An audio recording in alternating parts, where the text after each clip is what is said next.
sampah off kurang lebih kemarin itu 1,5. Jadi memang sangat terdampak di beberapa wilayah, khususnya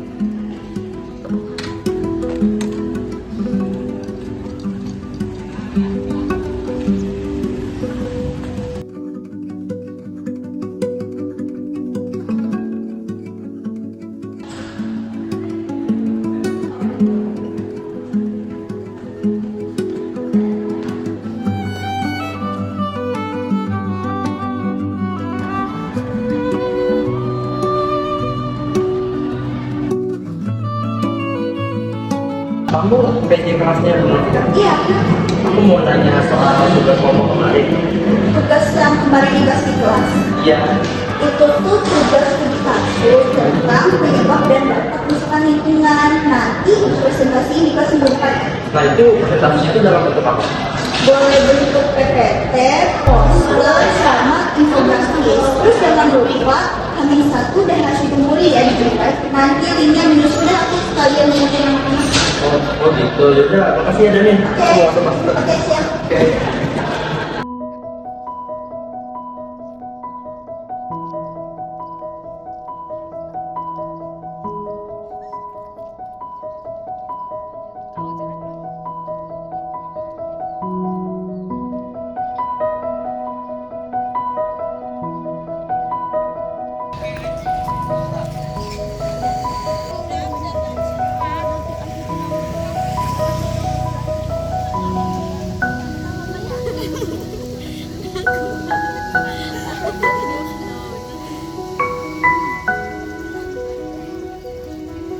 Baca apa Agnia? Serius banget.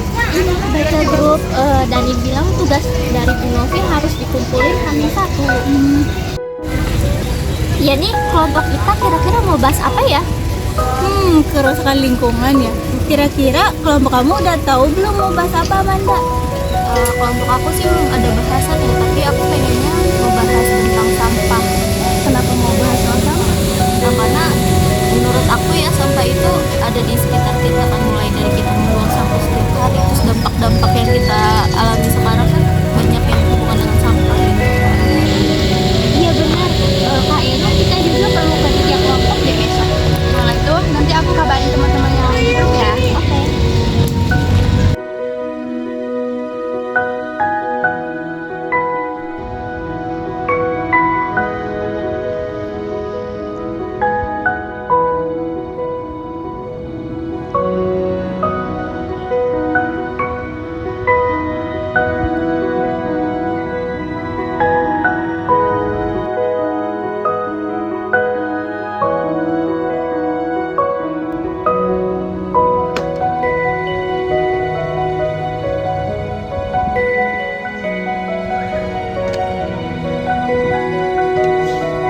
Itu bukannya jadi ya? Sembarangan banget buang sampahnya. Itu jadi. Padahal kan dia bisa buang sampahnya atau Udah nggak usah dibahas sekarang, lanjut jalan aja yuk, panas nih.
BTW, kalian udah pada makan belum nih? Soalnya kita baru aja selesai makan siang.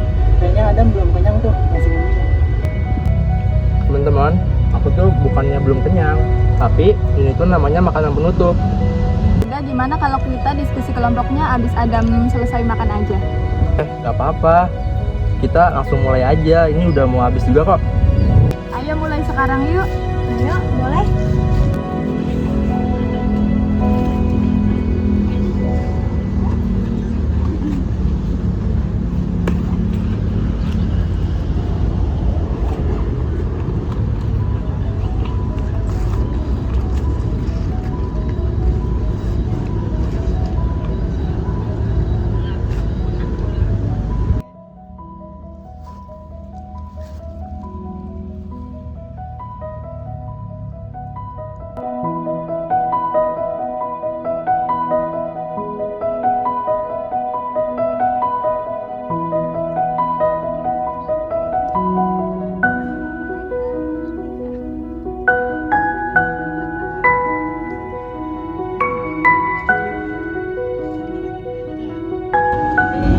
Gue punya novel baru nih, ada yang tahu gak nih?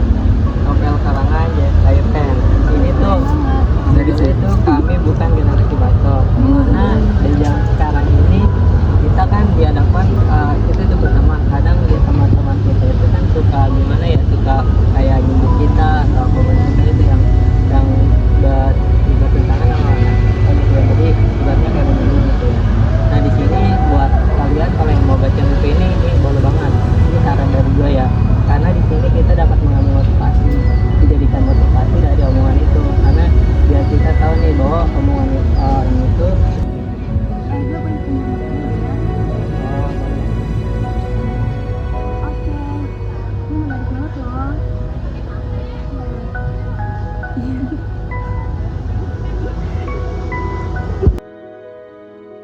menyampaikan penolakan terhadap kiriman sampah dari kota Tangerang Selatan. Warga menyebut air lindi dari truk pengangkut sampah di Tangsel mencemari jalanan dan menimbulkan bau. Intinya rakyat Tangerang itu menolak ya, tapi tetap aja isinya itu diputer-puterin aja. Pokoknya capek dengan apa nolaknya? Ya intinya nggak mau menerima. Itu tempat sampah yang di Serang ya, yang di Cilawong. Iya nih, sampah di TPS Serang udah mulai banyak. Jadi mereka menolak sampah-sampah yang ada di dari Tangerang Selatan. Tapi di Tangerang Kabupaten juga ada tempat sampah loh. Udah bentuknya udah kayak gunung, udah nggak keurus. tapi di Bekasi juga ada namanya tuh Bantar Gebang, dia tuh udah sama juga kayak di Tangerang.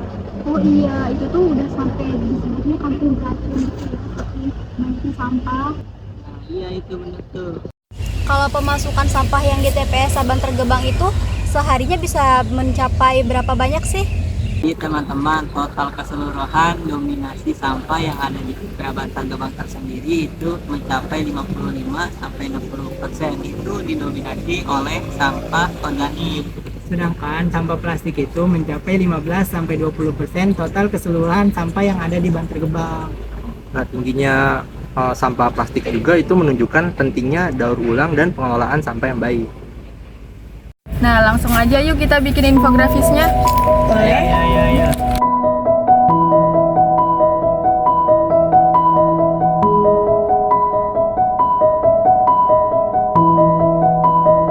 Wah, akhirnya beres juga. Aku kira tadi bakal lanjut di rumah. Nah, aku sih nggak mau ya bawa tugasnya ke rumah. Bener juga ya. Ya udah yuk kita beres-beres biar cepet pulang. Ayo.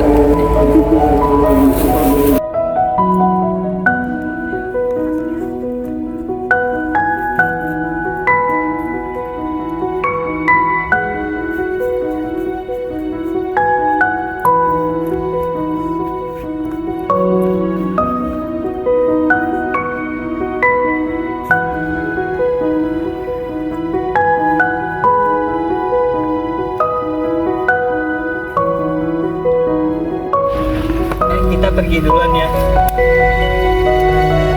Mau kemana? Ini kan belum diberesin. Apa yang belum diberesin? Barang-barang kita udah masuk semua kok. Ini loh, ini kan bekas makan kalian tadi siang. Kamu juga sama aja, Jajri. Tadi kita lihat kamu buang botol sembarangan. Asal kamu tahu ya, botol yang kamu buang kita ambil dan kita buang ke tempat sampah. Aku kan udah minta kalian ambil, atau nanti juga bakal diberesin sama petugas kebersihan kan? Jadi maksud kamu siapa yang tugasnya beresin sampah, Jazri? Udah semestinya kita semua menjaga kebersihan lingkungan tanpa terkecuali. Gini ya, petugas kebersihan kan digaji untuk membersihin lingkungan yang ada di sini. Emang udah tugas mereka. Jadi nggak apa-apa kan kalau sampahnya kita tinggalin di sini, dan nanti juga ada petugas kebersihan yang ngeberesin. Ini bukan tentang siapa yang digaji, tapi tentang siapa yang sadar melakukan kewajibannya untuk menjaga kebersihan lingkungan. Sekecil apapun sampah yang dibuang akan berdampak besar pada lingkungannya. Udah, mending sekarang kita buang sampahnya masing-masing ke tempat sampah. Kan tadi kita udah ngeliat berita tentang sampah tersebut dan juga kita sudah membuat infografis itu. Lalu dong kalau kita udah lihat tapi nggak menerapkannya, kan kalian juga nggak mau lingkungannya rusak kan? Nah, kita bisa membiasakan diri untuk membuang sampah pada tempatnya. Langsung aja nih kita buang sampahnya. Langsung aja nih kita buang sampahnya.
Faktanya, Indonesia termasuk dalam 10 besar negara penyumbang sampah terbesar di dunia. Sebagian sampah berakhir di tempat pembuangan akhir. Sebagian lainnya terbawa ke sungai lalu mengalir ke laut. Laut kita semakin tercemar. Ekosistemnya perlahan rusak tanpa kita sadari. Hewan laut terjebak dalam plastik, sulit untuk bergerak, bahkan kehilangan nyawa mereka. Semua ini terjadi karena kebiasaan kecil yang sering kita anggap sepele, yaitu sampah. Sampah yang kita buang hari ini tidak benar-benar hilang. Ia hanya berpindah tempat dan suatu saat akan kembali kepada kita. Dampaknya bukan hanya pada lingkungan, tetapi juga pada kehidupan manusia. Air yang tercemar, udara yang kotor, hingga makanan yang terkontaminasi. Semuanya saling terhubung dan kita ada di dalamnya. Namun, semua ini bukan tanpa solusi. Perubahan tidak harus dimulai dari hal yang besar. Tidak perlu menunggu dari orang lain bergerak lebih dulu, karena perubahan bisa dimulai dari diri kita sendiri. Mulailah dari hal sederhana, seperti membuang sampah pada tempatnya, memilah sampah sesuai jenisnya, mengurangi penggunaan plastik sekali pakai, dan memilih untuk menggunakan kembali barang yang masih layak untuk kita pakai. Langkah kecil ini mungkin terlihat sederhana, tetapi dampaknya sangat besar jika dilakukan secara bersama. Jangan tunggu nanti, jangan tunggu orang lain, mulailah dari diri sendiri, mulailah hari ini.